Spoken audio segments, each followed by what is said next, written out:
coming up, seem confident. How sweet would it be if you were to get in the ring and knock him out after 30 seconds? I don't know about how happy I'll be after 30 seconds. I'd like to punish him for a few rounds, maybe. You know, if I go out there and knock him out, it'd be a bit of an anticlimax. I know the worldwide crowd is going to be huge. You know, it's going to be a 22,000 sellout, no questions asked. So 30 seconds would be a bit quick. I wouldn't mind dragging it out for 4 or 5 rounds, just punishing him, embarrassing him, humiliating him, then knocking him out.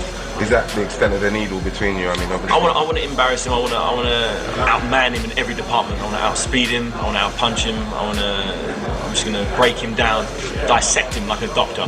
You're not disappointed then that the relationship, the friendship you had, deteriorated? Listen, I'm that fussed. You know, if I was still friendly with him, I probably wouldn't fight him, to be honest. Because why would I want to damage a friend so violently? Like I wouldn't fight him.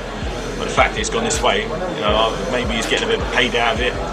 Maybe, you know, it's going to be a humiliating, one-sided battering. Why has it deteriorated so much? Because he's hated what I've achieved. He doesn't accept what I've done. Is very good. I've achieved my goals. I've said what I'm going to do from the start, and I'll put it into practice. And I'm the heavyweight champion of the world, the former undisputed cruiserweight champion of the world. You know, what has he achieved? He won a vacant European title. That's it. You know, I won a European title off of someone who was a European champion for 10 years. I did that by knocking him out in the first round with the first right hand. You know, who did he fight? Michael Sprott, who was losing to, and only knocked him out in the last round. So you look at our results, you'll see that it's only going to be one winner. A lot of people think that you haven't really got anything to gain from this fight, because if you win, you're expected to win. There's been many champions over the years who have fought guys who they expected to win. Most of Roy Jones's career, most of Nassim Hamid, most of all the great fighters, they're expected to win their fights. They're not expected to have a life and death fight every time. And if I was having life and death fights all the time, then I probably wouldn't be as good. I wouldn't be as good as that. You know, I like the fact that people expect me to win because they rate me highly. What in the Audley Harrison armoury have you got to look out for? You look after his left hand. He's got a big left hand that if you hang your chin out and let him hit it, he can do some damage. But I'm not going to let him. I'm not going to give him my chin. I never give anybody my chin.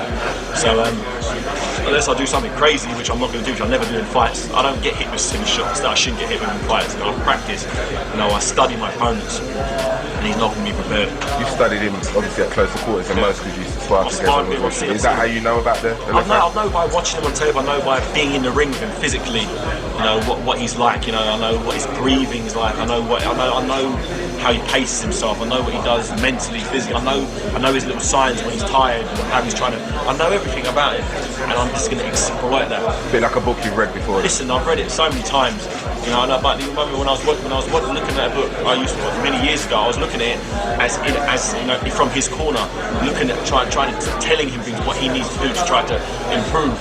And he's never took on board any of my suggestions, and he's a lost fights. But even if he does take on board what I've told him, it's still not going to be enough. Too late, yeah. Too late. Day late, dollar short. Those who are belittling the fight, saying it's little more than a domestic tear-up, not going to capture the attention of the global audience. Yeah. How do you respond? I agree. It won't capture too much of the global audience because Audley isn't a big fighter worldwide. He hasn't done anything to achieve it, to demand any worldwide audience. I have. You know, I think my fans worldwide are going to tune into this fight because once they hear some of the quotes that this crazy man's been saying, they're going to be interested in it. But domestically, this sort of eclipses anything that I've done before. Good luck. Thank you very much. Appreciate it, man.